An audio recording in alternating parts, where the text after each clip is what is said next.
Bishop, I will get to the kingdom of heaven before you.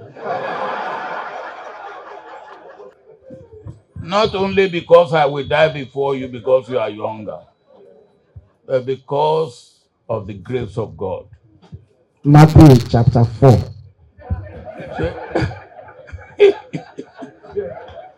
Mathew to Olusegun Abiti Hassan.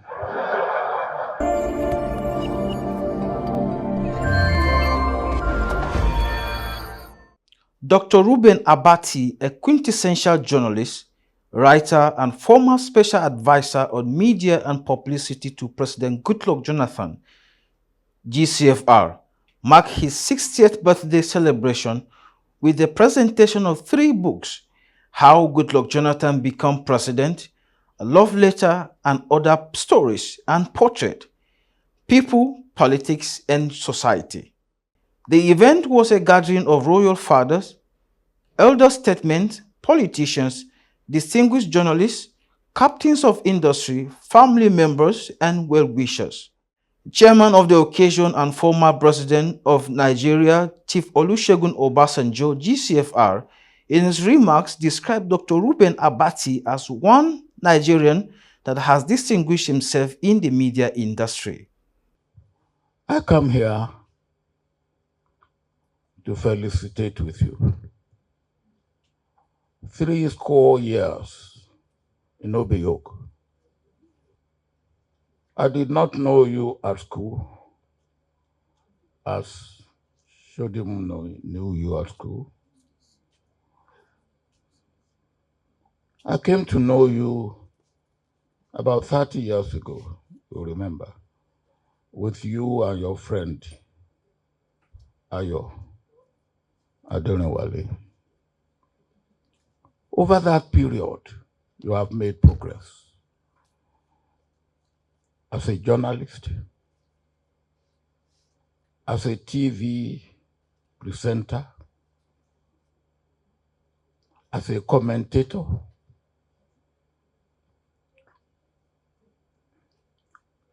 as a community leader, as a political aide, even as a politician.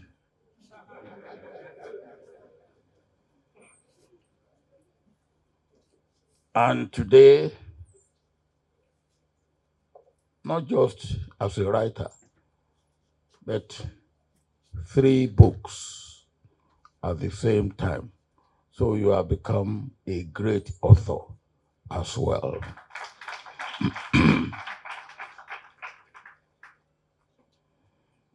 I will emphasize you have made progress.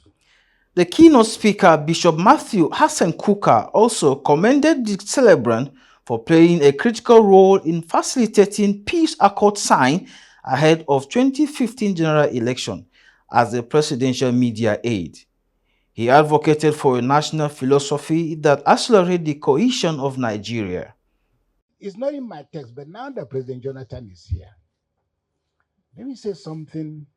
I don't know whether they remember. You're going to be told later about how President Jonathan became a president. There is an incident. Many of you remember the National Peace Committee that I convened in 2015 when there was an apocalyptic diagnosis that Nigeria was going to collapse. And the tension that existed at that moment, something happened.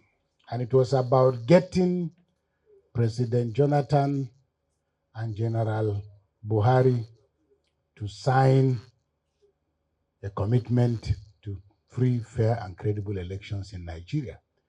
We fixed the appointment. President Jonathan gave us the time. We went. Unfortunately, not unfortunately, it happened to be now President Tinubu's birthday in Lagos, and Buhari and everybody had to come for that birthday. Now, just at the end, it was just there was only 1 or 2 days more to elections. We needed to get both of them in one room, and it proved almost literally impossible. President Jonathan was going to go to what's the state? Delta State. and his schedule had already been concluded. Then, of course, at about midnight, General Buhari came back, and I woke up in the morning only to be told that President Buhari was available and would come for the signing of the peace accord. President Jonathan was going to be in Warri or Asaba at 9. They were supposed to depart at 9. I think this story is very important because then I now said we had written a text of the agreement. President Buhari had read the text of the agreement and said he was happy with it. Now, unfortunately for me, we didn't know how to reach President Jonathan, and I didn't know how he would come and sign an agreement he had not read. Luckily for us, the day we went to see him in the villa, as I was leaving, I saw one young man who came to me and said, "Oh, Bishop, I like you. I've always wanted to meet you. People say I look like you." I said, "Okay, that's good enough." And I think we exchanged number. He was anxious to get my number. I gave him my number. So when we gathered at Sheraton, I now called him. I said, "Please, is there any way?" I called him at 7 o'clock in the morning. "Can I reach the president?" He said, "It's not possible. You can't get the president at 7 o'clock in the morning." 8 o'clock, all of a sudden, finally, he told me the president was having breakfast. And I said, "Okay," I called Dr. Abati. I said, "Where are you?" He said, "I'm in the villa." I said, "Do you have your iPad?" He said, "Yes." I said, "I'm going to send you a draft copy of the agreement. Can you go and see the president and read it out to him?" He said, "The president is having breakfast." And yet, he was able to go, read this text, and came back to us to say the president was happy with the text.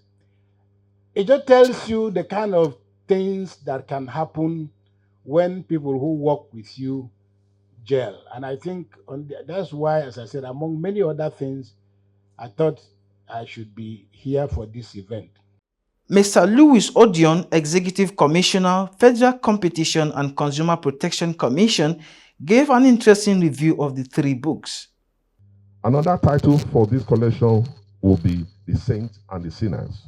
Of course, Abati is not merely documenting them, but also passing a value judgment. Those praised will be those who have impacted their society or humanity at large for good. Those lampooned will be those who left or are leaving the country or the world worse than they met it. Why this collection of Abati is so significant is for the inspirational appeal in most cases, and as cautionary note in few instances. The young one should be inspired by the many examples of how small ideas started by ordinary folk became big through sheer hard work, persistence, perseverance, and delayed gratification. This is all the more instructive in a new world seem to have trust in which the wrong heroes are worshipped and wrong values are glamorized by the social media. For the able ones who think only Yahoo can bring fortune, they will find a rebuke in this collection, for instance, from the story of Jimoh Odutola, who started a business with a capital of just £6, 1921, and through practice rooted in diligence, fear of God, and integrity, transformed commercial octopus in the next 5 decades. A conglomerate that employed thousands in the southern Nigeria. It's no fairy tale. Abati documents a personal relationship with the old man whose disciplined lifestyle ensured he could still visit Abati and climb the stairs at the townhouse at the Guardian when he was well over 90 years old. Paudutola eventually died at the age of 105 in 2010. That's we find this in chapter 27. Last one. Taken together, the 3 books are well packaged in a manner that will not only keep the ordinary reader spellbound, but also end quarters with not too many typographical infelicities. The indexing presents them as serious academic offerings. Perhaps the low incidence of typo can be attributed to the fact that all the essays earlier benefited from intense editorial scrutiny before being published in The Guardian and This Day. However, I noticed some misalignment in the table of content of the 3 books. The version I was given for this review was a soft copy. While seeking to reference the chapters, I noticed that the pagination set out in the table of content differs from the actual location of the book. I believe this can easily be remedied, particularly for the copies to be sold in the digital space. All said, the three books are undoubtedly monumental, fittingly reflecting the putative monumentality of Dr. Reuben Abati, a consequential public intellectual, a media icon, a politician, and more importantly, someone relentlessly advocating for a better Nigeria. Together, this book not only tells the worst and best of us as a nation, but also prognosticates the greatness that awaits us as a nation if only the critical mass can coalesce in the pursuit of a common purpose. I strongly recommend you all get copies to read and pass on to your children, friends, and neighbors. Thanks for listening. Dr. Goodluck Jonathan, GCFR, former President of the Federal Republic of Nigeria, described Dr. Reuben Abati as a hardworking and dedicated person that has contributed to national development. Let me also commend you very significantly. I first met Reuben, I think 2010 or so. That was the beginning of Facebook, when I had a lot of fans that were posted all kinds of things in the Facebook. Then your late friend, Oronto Douglas, compiled all these Facebook postings and say the friends of Jonathan. And we launched that book in Lagos. And you were invited to come and review the book. And of course, those Facebook posts, very tiny little things. So when you look through, it doesn't really make so much sense. But when Reuben Abati took over the review of that collection, I said, this is somebody that has something upstairs. It shows that you are a scholar, brainy, and intelligent person. And no doubt all your colleagues have been pouring encomiums about their contributions to mass communication in Nigeria. We pray that you still continue doing those in the next 60 years before you get to the biblical 120 years. And on the books, we have to thank you for contributing to knowledge. I always like people who write about me because sometimes it's so difficult for you to even write about yourself, because people know you more than you know yourself. When you tend to write about yourself, probably there's this tendency to overpaint yourself in too many bright colors that probably you don't deserve. But when people write about you, it makes more meaning. So I'll be very, very interested to read how Goodluck Jonathan became president from back to back. And I need to do that in the next couple of days. And when you talk about how I became president, the man who made me president is right here. I hope you probably reflected Obasanjo's role. I hope you captured his role as a journalist. You follow up my stories even before you join me in the State House. So I thank you for that. Of course, there were a lot of ups and downs about my political journey. But actually, my political journey looks like a political miracle. From deputy governor to become the president of this country under 4 years was a miracle. It's only God that made it possible. So I have to thank you for documenting it. And I know your scholarly competence. And this will be one of the best collections.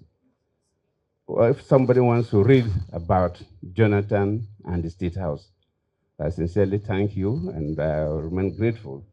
Highlight of the event was a formal cutting of the birthday cake and presentation of the 3 books officiated by the chairman of the occasion, Chief Olusegun Obasanjo, GCFR. Mathew Olusegun Abiti Hassan.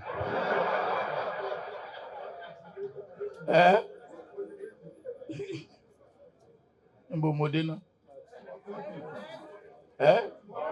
40 Mode. 50. 55.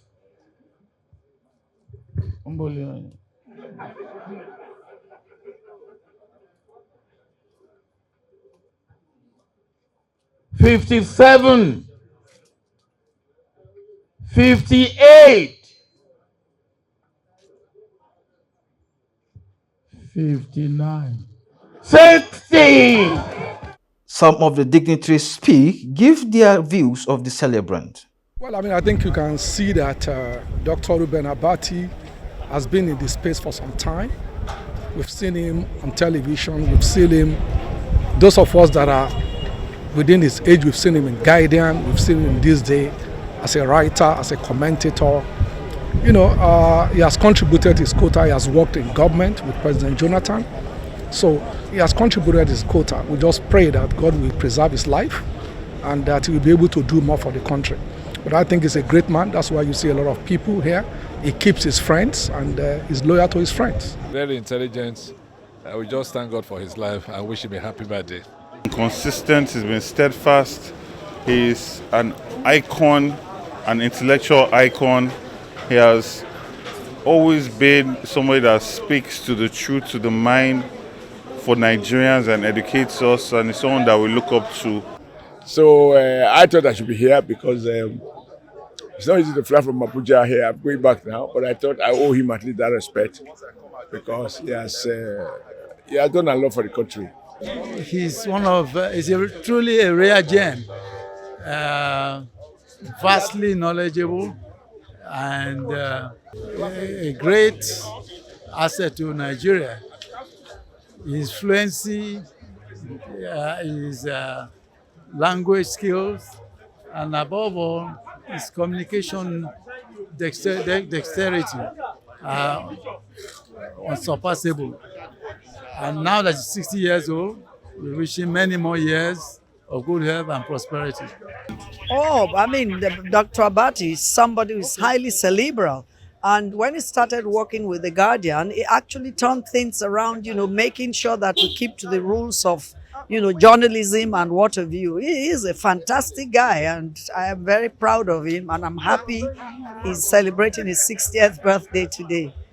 At 60, Dr. Reuben Abati has distinguished himself as a man that has redefined Nigeria's media landscape, contributing to meaningful debates on national development. His pen and touch of writing is a model that upcoming journalists can emulate and is indeed a national asset with such goodwill.